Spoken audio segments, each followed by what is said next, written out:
Hi, I'm Zuber-Skerritt, the producer of this fourth series of video programs on postgraduate supervision. As in the three previous series, the videos are not professionally staged productions, but they have been produced from simple recordings of a residential staff development program held at the Ballina Beach Resort in northern New South Wales in 1996. This year's program focuses on postgraduate supervision of NESB students, short for non-English speaking background students. I hope you will find the following video useful.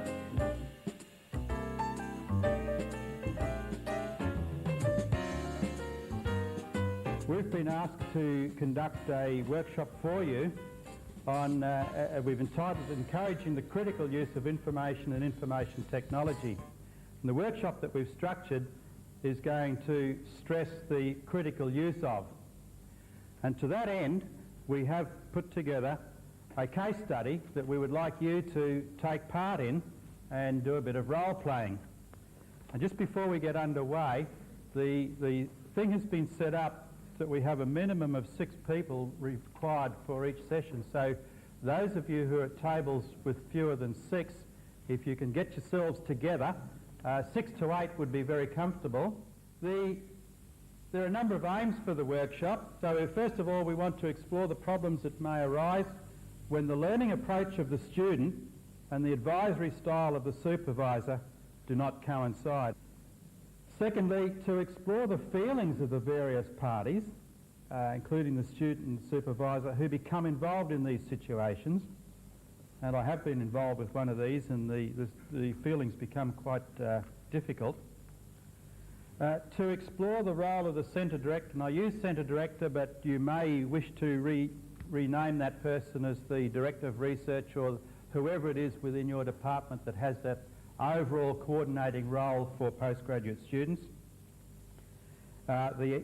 The liaison librarian, see how those people can become involved in solving the problems that arise between the student and the supervisor, and again thinking about the information literacy side of things.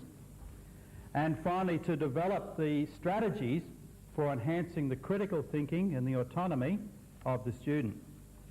The objectives of the role play are to examine the approaches to supervision during the literature review phase, and I guess that's the problem where most of us would find that the troubles begin. Okay, we've got a number of roles. Firstly, one person to be nominated or elected or dobbed in as the leader, and that person to coordinate the activities for the remaining period of time.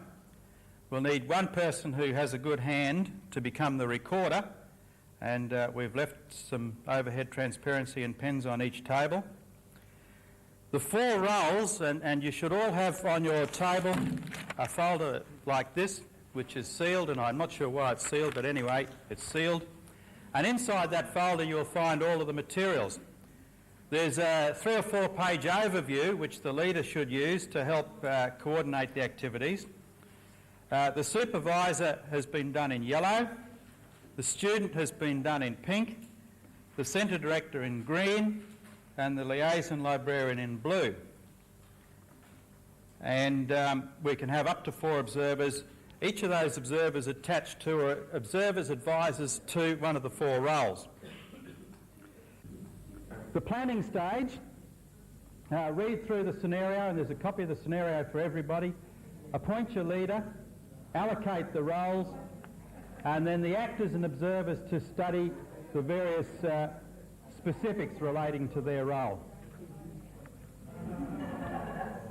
The meeting and part of the scenario is that once this problem between the student and the supervisor rears its ugly head, the centre director calls a meeting to try to resolve the problem. It's true, I think, that there have been several stages at which this problem might have been identified. The last 6 months there's been no adverse comments, and I did attend the course and it was satisfactorily complete. Please stop the tape.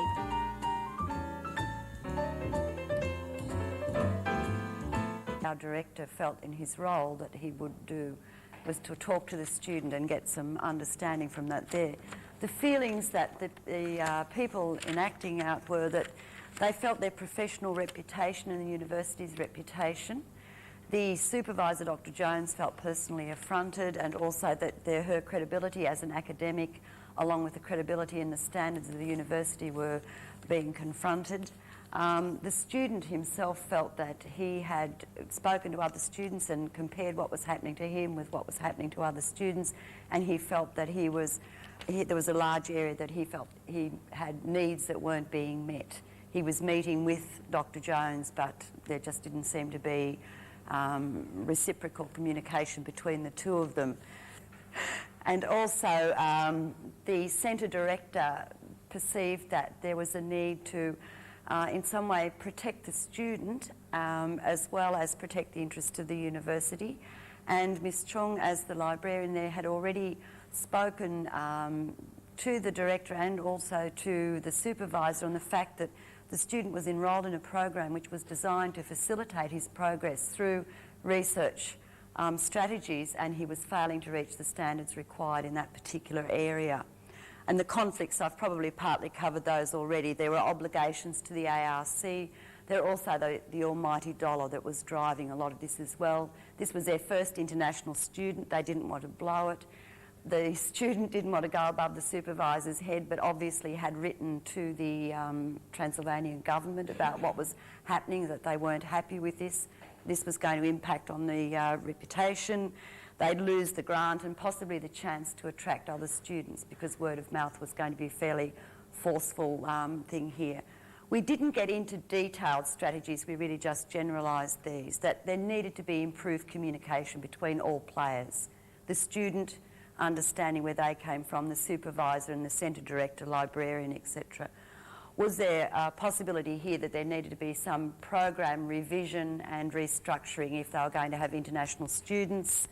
There needed to be perhaps looking at maybe the possibility to extend the scholarship, and the decision was made actually by our group that perhaps the student studies needed to be terminated at this stage before they went along, rather than prolong them with the way they were going.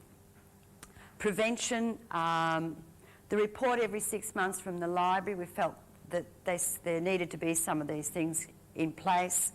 A postgraduate committee, a policy for entry level of non-English speaking background students to be developed by the university, and that there needed to be supervisory expertise in this particular area. There was an inability to understand exactly what the problem was, why the student hadn't been able to progress on the role that they had. There was a lot of anger, and the anger related to the potential loss of credibility that the supervisor felt they would suffer if this role, if the job which they had at hand here wasn't completed. And also there was an element of concern that the money was actually, that was being paid to the student, was being inappropriately used. There was no result coming through there. The head of the centre was indicating some concern and anxiety because there was the worry about the credibility of the institution, and also the concern there about the loss of potential income which would flow to the university if the reputation of the university was tarnished by this particular incident. The other feeling was that of the librarian, who felt that they had a role to play in solving this particular issue, but didn't seem to be consulted throughout the process, and didn't have that opportunity then to add to the solution of the problem. So there was an element of frustration there. The conflicts, the key part of the conflicts which arose were really a lack of exploration of expectations on the side of the student and the supervisor, and that misunderstanding there. And the other key one was that of the head of the centre, who was concerned that the structures and the reporting mechanisms weren't operating efficiently within the department. So this problem had been allowed to go on for 18 months, and an efficient reporting process may have identified that problem at a more timely juncture and allowed for some sort of intervention much earlier in the process. The strategy suggested we didn't really get too far into that. I guess we quickly raced on to the future prevention strategies. And again, I think there was some overlap with previous suggestions. Firstly, because of the breakdown in communication, one of the suggestions that was that maybe a second supervisor would have helped and facilitated that process. In terms of the breakdown in the reporting, that there should be more regular meetings held and that the reporting function needed to be tightened up to ensure that these problems were identified early and some intervention was allowed to occur earlier on. And the other one was the need for a greater exploration of what the expectations were of the student of their supervisor and vice versa, and that there maybe needed to be something in place which would enable that exploration of expectations to occur in a more formal sort of sense.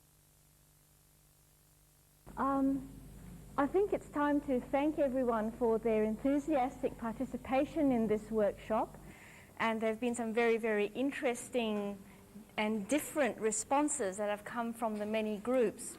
On a closing note, I'd like to point out that the case that you've all experienced is in fact a very real one.